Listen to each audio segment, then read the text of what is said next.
Okay guys, tapos na ako magluto ng kanin. So ngayon, ito naman ang aking papakuluan.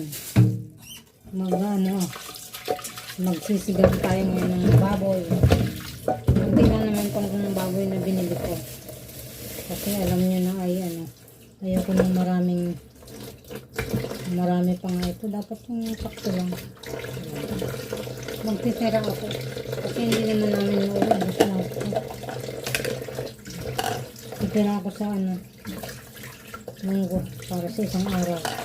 Para may ako. May pangtawag ba sa munggo. Munggo lang Ay, konti lang naman ang kailangan namin dito. Ako gusto ko sa sinigang manok baboy. Ay, sabaw. Lang. Sabaw lang at saka gulay.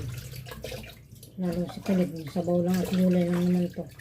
Kaya hindi kailangan ng maraming baboy. Papakuluan ko muna ito ng bahagya.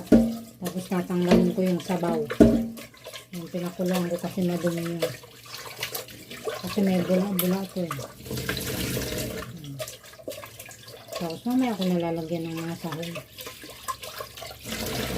Pakulo lang muna siya dito sa konting sabaw niya. Kasi tatanggalin ko naman. Tama na ito.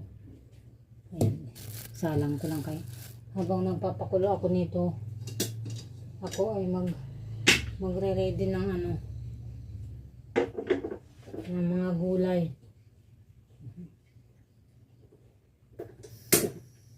Ubus na talaga ang gas ko. Sige, maubos ka na ata. Bilisan mo na kung maubos ko eh. Habang may pangbili pa. Mahirap pagka naubusan tapos wala nang pambili. Habang may pa.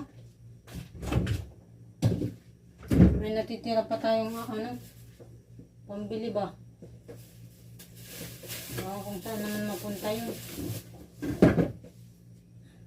Kaya ito yung kangkong ko. Doon sa suki ko, lagi kong binibilihan. Hindi ko na sana bibilihin ito. Kasi medyo na. Kaya lang siyempre suki ko yun. Pagka nakakamura din naman ako doon. Kaya siyempre hindi pa naman masyado lantoy. Okay pa naman doon. Wala ako bumili.